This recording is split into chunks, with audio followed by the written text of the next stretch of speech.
Hello, my name is Raquel Candel, and today I'm presenting for Dr. Giacchetti's bioethics class, and I will be discussing a bit of the history, culture, and medical practices of the Haitian people, hoping to gain some insight behind the methods of decision-making and reasoning of the Haitian people. First of all, gaining a brief history of Haiti is important in realizing the Haitians' fear and distrust of government. Haitians have suffered for decades under the rule of the Duvaliers, both Baby Doc and Papa Doc, leaders who modeled a notorious secret police after the Nazis. This secret police force effectively terrorized the population through killings and disappearances. In 1990, Jean-Bertrand Aristide came to power, but after a coup, he was forced into exile. General Raoul Cedras succeeded Aristide. Cedras launched a brutal campaign of suppression and killing of Aristide's supporters. After several years of trade embargo, the United States invaded in 1994.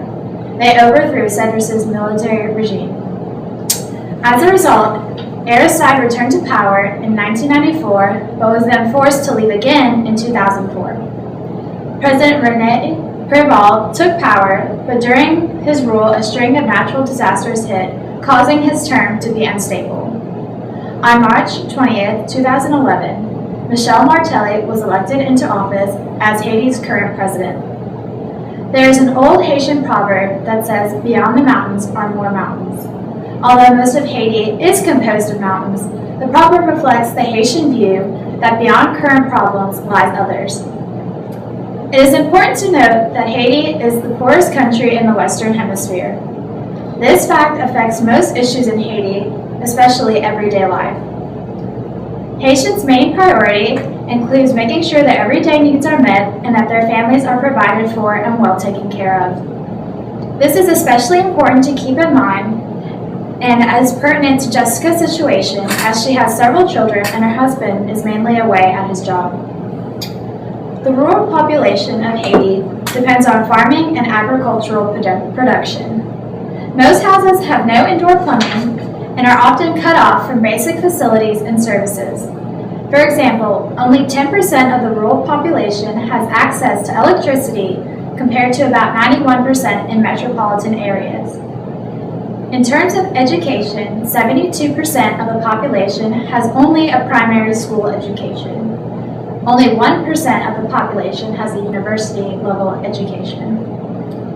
There is a low level of literacy. About 80% of people in rural areas and 47% in urban centers are unable to read French. The state plays a very minor role in education. Overall, 92% of schools are non-state schools, and about 82% of primary and secondary school age students attend private schools. The top schools are elite private schools, which are affordable only to a tiny segment of the population.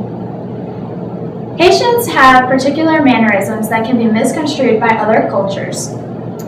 All Haitians speak Creole and only 2 to 5% speak French. However, because French is mostly associated with higher classes, most Haitians will say that they do not speak it. Haitians can be very expressive and speak loudly. Non-Haitians may misinterpret this as anger. Intonation also conveys emotions. Pitch is high or low depending on the message they are trying to convey. Also, tone expresses joy or sadness, or happiness or deceit. When working with Haitian families, it will be important to remember that appropriate discipline may vary from culture to culture. In Haiti, many families use physical punishment as their primary means of discipline. Informal embrace and kiss is a sign of affection and acceptance. However, a formal greeting is usually a stern and composed handshake. Both extended and immediate family members are extremely unified and have very strong ties. In rural Haiti, the family is organized around the la cour, or a courtyard, in which clusters of extended family units form an interdependent community sharing a common courtyard. In Haitian families, children are believed to be a gift from God, and parents, specifically mothers, will do almost anything to ensure that their children's basic needs are met, even if it means neglecting their own basic needs.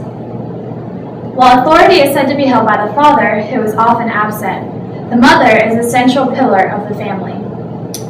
In general, mothers have responsibility for the spiritual and emotional life of the family. Fathers are responsible for finances, although mothers take care of the detail. When dealing with Haitians, it is important to understand how connected the family is and the closeness of their relationships. Sometimes, family members will experience direct mental health issues as a result of another family member's difficult circumstance. This is known as empathetic family stress. Clinicians should not strive to reduce or eliminate this empathetic distress because it is an indication of the close-knit family unit. Instead, clients can be assisted in identifying such distress and finding ways to cope effectively and be supportive to family members without internalizing their stress. Religion is a part of everyday life in most Haitian families. It is estimated that 80% of Haitians identify as Catholics and 20% as Protestants. Many behaviors are viewed as sinful within the confines of most monotheist religions, particularly Christianity. These behaviors are based on the 10 Commandments. Haitians believe in the power of prayer to physically heal illnesses, but Haitians are fearful of the sacrament of the sick, which they equate with death. However, the practice of voodoo, including faith in its ability to cure illness as well as distress and mental illness, are common among all the classes, especially throughout the lower social class. The two main religions of Haiti, Christianity and voodoo, play a huge impact on the way citizens of Haiti make their decisions about healthcare.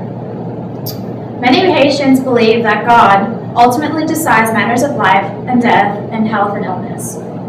This belief may be manifested as an external submission of control, which is basically the belief that the matters of health, life, and death are out of the individual's control. Some healthcare providers may interpret the Haitian attitude of passive acceptance as despondency. Some Haitians believe that certain illnesses are caused as a result of taboo violation or being disrespectful to elders. If this is the case, the ailing may try to right the wrong, to restore balance instead of consulting a doctor for treatment.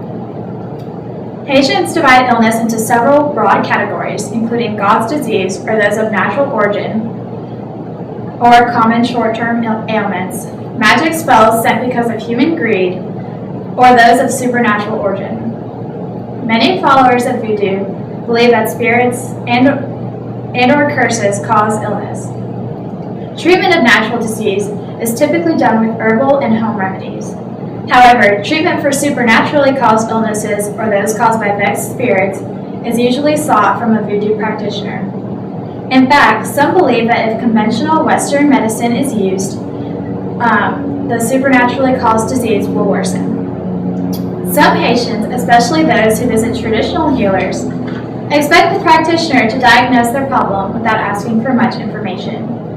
They may not be accustomed to nor obliging when confronted with many questions about their health. Haitian patients may give a great deal about the surrounding environment, time of day, and even what they were wearing, as these are important information when diagnosing supernatural illnesses. Problems are often externalized, minimized, or attributed to God. Symptoms of depression can be somaticized or spiritualized. A depressed patient can complain of emptiness in the head or gas sensations in different part of the body.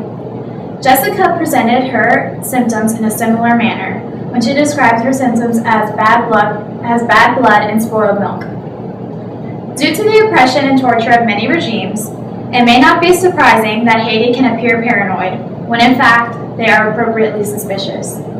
Although Haiti's history is ill-fated, their culture is rich and extensive, thus making it imperative that foreigners understand the reasoning behind important medical decisions as well as decisions in everyday life.